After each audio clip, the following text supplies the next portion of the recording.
नमस्कार.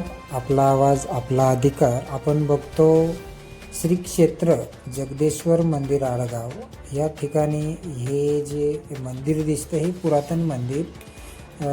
ह्या ठिकाणी ज्या काही ईश्वरपिंड स्वयंभू तयार झालेले आहे आणि त्या स्वयंभू ईश्वरपिंडला येथील काही वारकरी संप्रदायाच्या लोकांनी संतांनी त्याला एक मंदिराचं स्वरूप देऊन या ठिकाणी सर्व विविध प्रकारचे कार्यक्रम घेतले जातात आणि ह्या तीर्थक्षेत्रावर हरिनाम सप्ताह अखंड हरिनाम सप्ताह हा चालू असतो. आणि या ठिकाणी शेजार जे काही गाव आहे, आडगाव आला, अंद्रोटे, कोपरतळ, गारमाळ, देवळाचा पाडा, बेलपाडा, गायधोंड असे विविध गावातून लोक येऊन या तीर्थक्षेत्राला भेट देतात आणि आपण पण या तीर्थक्षेत्राला येऊन भेट दिली पाहिजे. हे पुरातन जे काही शिवलिंग आहे त्याला आकार दिलेला आहे, पण पुरातन एक स्वप्नदृष्टी किंवा एका संतांच्या स्वप्नात येऊन किंवा त्यांना प्रत्यक्ष दर्शन देऊन या तीर्थक्षेत्राची निर्मिती झालेली आहे. आपण आता पुढे बघूच की त्यांना जे काही स्वतःचे अनुभव आलेले आहेत ते आपल्याला ते व्यक्त करणारच आहेत. पण या ठिकाणी सद्गुरू रामदास महाराजांची सुद्धा या ठिकाणी त्यांनी एक समाधी तयार केलेली आहे आणि सद्गुरू रामदास महाराज हे पेठ तालुक्यातील एक धर्मप्रचार मूळ स्तंभ म्हणून बघितले जाणारी एक संत होऊन गेले आणि त्यांचेच हे शिष्य जे आता वेगवेगळ्या दिशेनी पण दिशा एकच असे हे संत परंपरा चालवतात. आपण बघतो हेच ते शिवलिंग आहे आणि ह्या ठिकाणी स्वयंभू काशीनाथ बाबा म्हणून आहेत. त्यांना स्वप्नदृष्टी आणि त्यांना प्रत्यक्ष साक्षात्कार या ठिकाणी झालेला आहे. त्यांना जो काही देवदर्शन झालं आपण म्हणतो तर स्वतःचा अनुभव ह्या ठिकाणी त्यांनी आपल्याला व्यक्त केलेला आहे. म्हणून श्री क्षेत्र पेठजवळ 10 किलोमीटर अंतरावर हे गाव आहे. तर नक्की एक वेळे ग्रामपंचायत आडगाव पेठ तालुक्यातील आहे आणि आपण या ठिकाणी जे काही शिव मंदिर आहे या शिव मंदिराला आज भेट दिलेली आहे आणि आपण या शिव मंदिराची महिमा थोडक्यात जाणून घेऊ. नाव काय तुमचं? जाधव. हे जे शिव मंदिर आहे आणि इथं जो हा कार्यक्रम घडवून येतो तर मला या शिव मंदिराची पुरातन माहिती जी पाहिजे ती आपल्याकडून अपेक्षित आहे. तर याचे जे काही प्राणप्रतिष्ठा किंवा कोणत्या स्वरूपात कसं हे झालं हे मला दिसतं. हे म्हणजे सुरुवात अशी झाली का आपले मनी नाही धेने हे होतं, परंतु काही दिवस बाबाचे सांगितले काढले आणि नंतर ना एक वेळा हे भगवंत मला सांगायचे का तू ही जागत ये, तुला मी भेटेन. पण असा दुसऱ्यांदा 2 चक्र आलो पण काही भेटत नाही. मग नंतर मी सोडून दिला.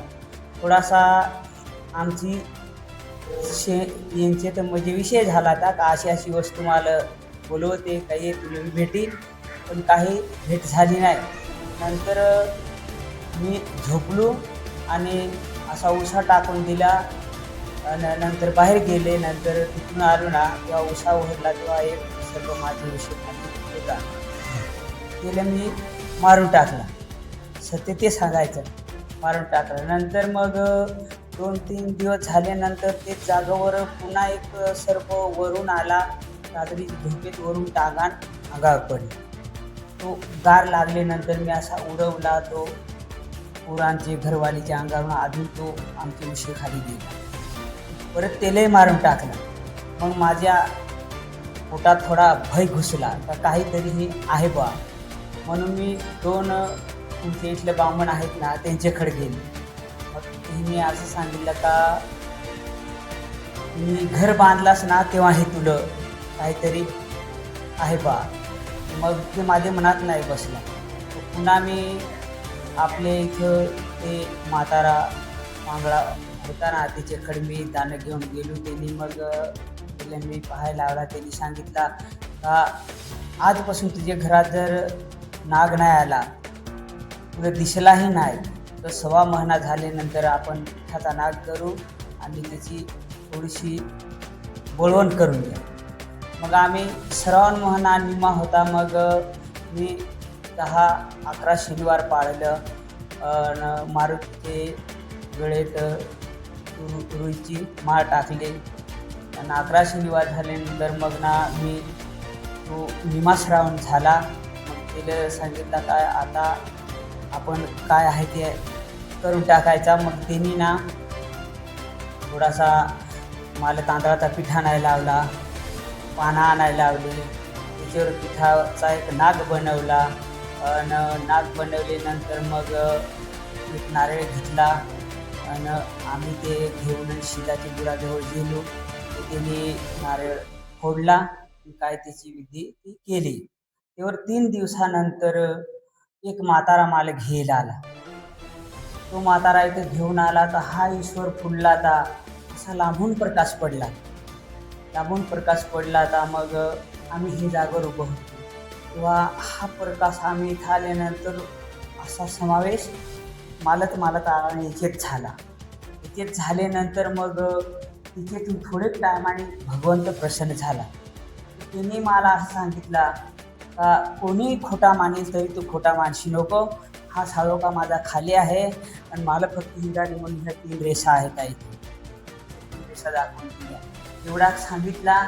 मला माझ्या वाट्याला पाठवून दिला. तो म्हातारा तिच्या वाट्याला निघून गेला.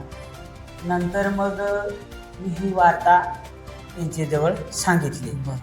मग हे मी असं सांगितलं का मी वस्तू गवसले, पण तुम्ही जेव्हा सगळे येऊन ती खरी माणसाला तेव्हा खरी. मग ते हे सगळं जमून आल्यानंतर तेही पाहिला काय गोष्ट बरोबर आहे. मग ती सगळे हे मान्य केली. बरं, पुन्हा एक वेळेस तुमचं नाव सांगा. हिरामन जानू जाधव. तर हे जाधव बाबा हे आडगाव येथे रहिवासी आहेत आणि त्यांना हे स्वप्न दृष्टी किंवा जे काही भगवंताचा साक्षात्कार झाला त्या माध्यमातून त्याच्या शब्दावर विश्वास ठेवून वारकरी संप्रदायाचे जे काही माळकरी समाज आहे त्यांनी या मंदिराचं नाव काय आहे? जगदेश्वर मंदिर. जगदेश्वर मंदिराची निर्मिती केली. म्हणजे स्वयंभू प्रगटित हे मंदिर जे बांधलं गेलं, पण मूर्ती किंवा जी काही ह्या ठिकाणी ईश्वर पिंड आहे ती त्यांच्या स्वप्नातील हा एक भाग आणि तो त्यांनी या पद्धतीने जे सत्यकथन आहे ते त्यांनी आपल्याजवळ केलेलं आहे. धन्यवाद. आपण आडगाव येथे जगदेश्वर मंदिरात आहे आणि आपण हरिभक्त रामभाऊ जाधव यांच्याशी थोडक्यात या मंदिरासंदर्भात, या तीर्थक्षेत्रासंदर्भात माहिती घेऊया. आपला परिचय द्या महाराज. माझे नाव रामभाऊ जानू जाधव, राहणार आडगाव, तालुका जिल्हा नाशिक. आपल्या या आडगावामध्ये इथं हे जे जगदेश्वराचं मंदिर, हे अगोदर मंदिर नव्हतंच, परंतु हिरामन बाबा जाधव यांनी ज्यावेळेस आम्हाला पाहायला हे जागेवर आणलं त्यावेळेस आम्ही पाहत असताना आमच्यासोबत बाळूबाबा होते, आम्ही होतो. श्रावणाचा 3रा आठवडा होता आणि 3ऱ्या आठवड्यामध्ये इथं आलो. पाहतो तर इथं जो प्राचीन ठेवा होता तर इथं नुसतं अगोदरचं चिरे होते, भरपूर चिरा होता इथं. आणि गावातली माणसं सर्वच सांगायची का इथं हे देवांचं चिरे आहेत, पण मूर्ती नेमकी कुठली आहे हे अजिबात कळून येत नव्हतं. परंतु मागून थोडासा परिचार झाल्यानंतर ही पिंड जी आहे हे पिंडीवरच आम्ही उभे होतो आणि तो हिरामन बाबा सांगायचा का तुम्ही आता नेमका काय आहे इथं ते दाखवा. तर आम्हाला काय ते ओळखू आलं नाही आणि मग न ओळखल्यामुळं आम्ही त्या पिंडीवरच उभे होतो. मग त्यांनी सांगितलं ही पिंड आहे. तो आकार आम्ही अगदी निरताळून बघितला तर अगदी भरपूर असा आकार पिंडीसारखा होता. परंतु इथं शेतीसाठी जे बांध घालणारे जे माणसं होते त्यांनी तिच्यावर पहारीने असा प्रहार केलेला होता. ती फोडून पाहिली आणि ती एक बांधाला धकावली, पण ती अजिबात सरली हल्ली नाही.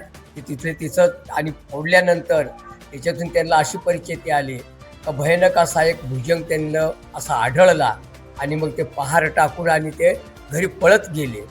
आणि अशी ही परिस्थिती झाल्यानंतर मग ते श्रावणामध्ये पुन्हा पुन्हा हा एक आपले ईश्वर पिंडीचा आकार आणि तिथे एक त्याचा साळोखा बाजूला पडलेला होता तो आकार, तिथे एक कासव होतं, कासव अगदी उभं होतं आणि घोडा होता, सूर्य होता आणि तिकडं खाली जे आहेत ते विष्णू मूर्ती होती आणि लक्ष्मीची मूर्ती होती. इकडच्या बाजूला कृष्ण आणि राधा ही मूर्ती होती आणि ती मूर्ती आम्ही जवळजवळ 1 महिना पावत आम्ही त्याची परिचय घेतली. आणि परिचय घेत असताना एका दिवशी इथं आम्ही आलो आणि संध्याकाळची वेळ होती, दिवा लावलेला होता आणि अशा वेळेस त्या मूर्त्या शिळा उभ्या केल्या त्या. तेव्हा इथं भाऊराव बाबा खुरकुटे आम्ही असं 7-8 जण होतो, बसलो होतो आणि दिव्याच्या उजेडामध्ये पूर्ण त्याच्यावरती मुंगूट उमटले. ही अगदी 100% सत्य, ती काही खोटी बिटी नाही, रात्री नाही, कुठं काहीच नाही. आम्ही बसता बसता ते मुंगूट उमटल्यानंतर आम्ही असा हे खोटा कोणी मानेल, आम्ही एक खडू घेतला आणि खडूने त्याचा आकार काढून ठेवला त्याच्यावर. इकडच्या बाजूला एक कृष्णाची मूर्ती, राधा हा एक होता आणि एक याच्यावरती लक्ष्मी आणि विष्णू हे अगदी साक्षात दिसलं तिथं. आणि त्याच्यावर मग प्रत्येक माळकरीचा इथं भरम बसत चालला. मग काही जो तो उठायचा ध्यानधारणेसाठी, इठायचा ध्यानधारणा करायचा. इथं हे मसलवटी जवळ असली तरीही लोकांना इथं आल्यानंतर धाकच वाटत नव्हता. असा होता होता होता होता भरपूर जे माळकरी 30-40 माळकरी मागून जमायचे आणि एकत्र येऊन इथं ध्यानधारणा नामजप सुरू झाला. आणि असा होता होता इथं शासकीय आश्रमशाळेचे जे नौकर स्टाफ लोक होते तेही इकडे यायचे. त्यांना तर हेच पिंडीवरती भयानक असा मोठा भुजंग याच्यावरती त्यांना आढळला आणि तो होता मिलिटरी शिंदे मिलिटरी रिटायर होता. आणि तो इथं आला तर त्यांनी जाता जाताने या मंदिराला जवळजवळ 5,000 रुपये देऊन गेला. का ही गोष्ट खरी आहे ती काहीच नाही. अशी जवळजवळ 10-12 वर्षे आम्ही परिचिती घेतली, भरपूर परिचिती आली.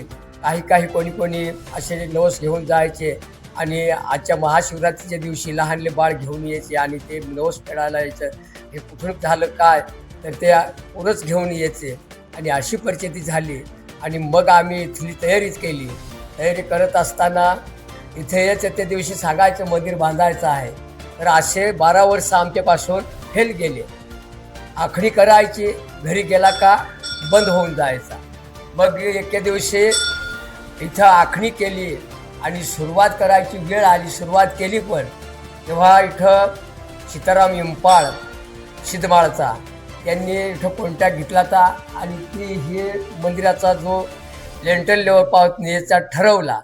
तेव्हा त्यांनी तिथवर नेला आणि मग आपला वणीचा बाबा पाठक म्हणून तो आला आणि त्यांनी इथं पाहिलं आणि त्यांनी भविष्य पाहायला सांगा हे मंदिर अजून 3 वर्ष होणार नाही.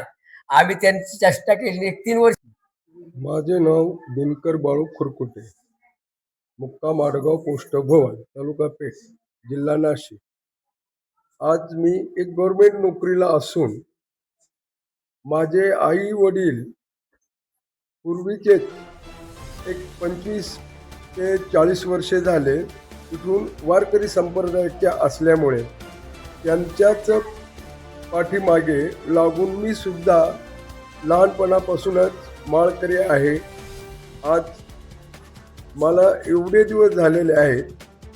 तर मी ह्या भागात आल्यानंतर, माझ्या गावाकडे आल्यानंतर आमचे मेहुणे रामाबाबा, तुळशीराम बाबा आहेत, भाऊराव बाबा आणि पुजारी हिरामण बाबा व माझे वडील यांनी मला एक दिवस असंच सांगितलं का जगदीश्वर मंदिरावर चल म्हणे. मी सुट्टीवरच आलेलो होतो. त्यावेळेस जगदीश्वर मंदिरावर नाही काय आहे काय आहे तर म्हणे तू चाल बघ तिथं. त्यावेळेस मी इथं आल्यानंतर हे स्थान ओपन झालेले हे बघितलं. कारण मी मालेगाव सारख्या ठिकाणी मुंबईसारख्या ठिकाणी नोकरी करत होतो. तेव्हा मी काय गावाला आलो घर आणि आईवडिलात भेटायचं आणि निघून जायचो. पण एक दिवस असा वेळ आल्यानंतर त्यांनी सांगितलं आणि त्यावेळेस मी ह्या जागेवरती आलो. तर ह्या जागेवरती काही दिसत नव्हतं. आजूबाजूला आत्ताच जी परिस्थिती आहे खडकाळ असंच दिसत होतं. पण त्यांनी हळूहळू एक मंदिर बांधलं. त्यानंतर मलाही थोडंसं जाणीव इथे यायला लागली. मला 5 मुलीच होत्या. मी मुलासाठी हात जोडले. हात जोडल्यानंतर मला एक मुलगा झाला 6वा आणि त्या दिवसापासून मी या मंदिरावरती विश्वास ठेवला, या देवावरती विश्वास ठेवला आणि त्या दिवसापासून मी स्वतः या मंदिराच्या कुठल्याही कार्यक्रमात येऊन उभा राहतोय, पुढाकार घेतोय. चालू वेळेस दिंडीत सुद्धा मी पुढाकार घेतला आणि ह्या श्री क्षेत्र जगदेश्वर मंदिराच्या दिंडीला महाराष्ट्रातून 600 दिंड्यांमधून 2रा क्रमांक त्र्यंबक नगरपालिकेने दिला. अशा प्रकारे बहुतेक वेळेस 2 वेळेस आम्ही लहान मुलांचे न पैसे घेता शिबिर ठेवला. शिबिरामध्ये आळंदीचे आम्ही महाराज लोक आणले, पेटी मास्तर आणले, मुर्दुंगचार्य आणले, गायक आणले. तर इथं 100-150 पोरांचे 2 वेळेस आम्ही न कुठलेही 10 रुपये न घेता आमच्या कष्टावरतीच पुरा आम्ही एक महिना या जागेवरती शिकवलेले आहेत आणि त्याच्यातून बहुतेक पोरं आता कोणी कीर्तनकार झालेला आहे, कोणी मृदुंगचार्य झालेला आहे, कोणी गायन करत आहे. अशा पद्धतीत रामाबाबा, तुळशीराम बाबा सर्व आमचे ट्रस्ट जे आम्ही एक ट्रस्टीला मान्यता नाही तरी आम्ही एक जबाबदारी म्हणून ती ट्रस्ट काढलेले आहे. मुख्य ट्रस्ट रामबाबा आहेत, खजिनदारमध्ये ललित भाऊ आहेत, उपखजिनदारमध्ये भाऊराव बाबा आहेत आणि त्यांनी माझ्यावरती तुम्ही कायम येताय, तुम्ही हे नेतृत्व करताय म्हणून माझ्यावरती एक सल्लागार मगून एक जबाबदारी सोडली आणि पुष्पाबाई दिनकर कुरकुटे माझी पत्नी ही अध्यक्ष आहेत. वरिष्ठ म्हणून बाळूबाबा आहेत, गवळी बाबा आहेत, रामजी बाबा असे बहुतेक आहेत. बोरशे सर आहेत ते हर्सुल भागातून, त्यांना सुद्धा ह्या देवाचा थोडासा अनुभव आला, ते सुद्धा यायला लागले इथे. असे बहुतेक लोक. तर हे मंदिर पेठ गावापासून तालुक्याच्या ठिकाणीपासून 10 किलोमीटर अंतरावरती आहे. एक पुराणी मंदिर आहे. इथं मी सुद्धा स्वतः जुन्या स्थान बघितलेले आहेत, तुटक फुटक का नाही. आणि एक गणपतीचं स्थान आहे, एक ईश्वरपिंडीचं आहे, परत गाभारा म्हणून एक खाली देवस्थान आहे. तिथं विष्णू भगवानाची मूर्ती आहे, राधाकृष्णांची आहेत. आणि बहुतेक वेळेस इथे 15 दिवसाला एकादशी साजऱ्या होत्या. तर ऑल महाराष्ट्रातून कुणालाही या देवस्थानी यायचं असेल तर आमचे व्हॉट्सअपवरती श्री क्षेत्र जगदेश्वर मंदिर म्हणून आम्ही एक ग्रुप खोललेला आहे. वारकरी ग्रुपला पण हे आम्ही. माझे नाव तुळशीराम तुकाराम आवारी. मी इथं शेजारी गाव आहे माझं आंध्रुटे म्हणून, त्या गावचा रहिवासी आहे. आणि हे जे तीर्थक्षेत्र आहे ह्या तीर्थक्षेत्रावर इथं जे संपूर्ण देवस्थान आहे, ह्या देवस्थानात इथं जेव्हा भेट दिली त्या भेटीपासून इथं झालेला बदल, कुठल्या देवस्थानात बदल नाही पण आपल्या भावनेत जो झालेला बदल, आपल्या विश्वासावर झालेला बदल, तो एकंदरीत इथं बाकीचा जरी समजा काही बदल नाही मी सांगू शकत, पण अध्यात्माच्या बाबतीत जो साक्षात इथं अनुभव येतो आहे, जो अध्यात्माला धरून जो इथं आमचा विश्वास बसलेला आहे, तो दिवसेंदिवस विश्वास वाढत चालला. कसा का इथं जे आम्ही कार्यक्रम कराल ते आमचे अनसक्सेस होत नाही, सक्सेसच होतात. कसे आर्थिक परिस्थिती कशीही असो, परंतु इथला एकही कार्यक्रम अडचणीत येत नाही. हा जो विश्वास आहे हा एकदम ठाम. आमच्याजवळ कार्यक्रम करण्यासाठी आर्थिक परिस्थिती असो अगर नसो तरी सुद्धा दर 15 दिवसांनी आम्ही हा कार्यक्रम सादर करतो आहे. जाणवत नाही हो कुठल्या बाजूने आर्थिक परिस्थिती सुधारली जाते आणि हा कार्यक्रम पूर्णत्वास जातोय. नवल वाटतंय. काय नवल वाटतं का इथं आल्यानंतर साहजिकच आत्मविश्वास वाढतो, सहज आत्मविश्वास वाढून जातो आणि भावनेत बदल होऊन जातोय. जे आपण एखादं काम नाही जरी म्हणावं तरी ते करण्यासाठी इथं अगदी अगदी प्रवृत्ती निर्माण होऊन जाते. निवृत्ती होत नाही, त्या कामाकडे ओढ निर्माण होते आणि ते काम पूर्ण होते.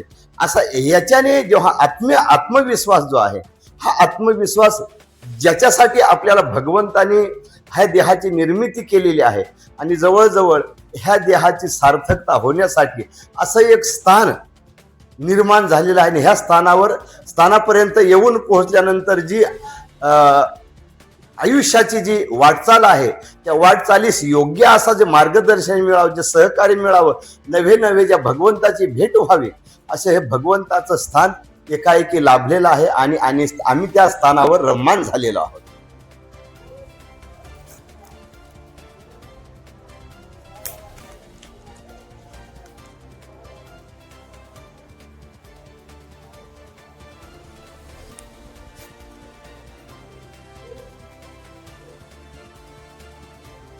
इथं हे मंदिर हे देव इथं मंदिर नव्हतं, काही नव्हतं, पण आम्ही इथं येऊन ध्यानधारणा करत बसलो होतो. तेव्हा हे भगवंतानी हे दोन्ही चारही हात करून वरती असा प्रश्न दाखवला.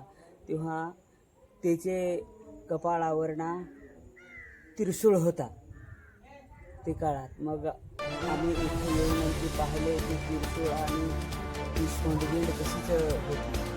मग ते काही कालानंतर मग सर्वांच्या मंदिर तयार केलं. मंदिराचं नाव काय आहे? गणेश मंदिर. गणेश मंदिर. श्री क्षेत्र जगदीश्वर मंदिर आपण सर्वांनी येऊन या ठिकाणी भेट द्यावी. पेठजवळ 10 किलोमीटर अंतरावर आहे. धन्यवाद. सोपान पवार, पेठ.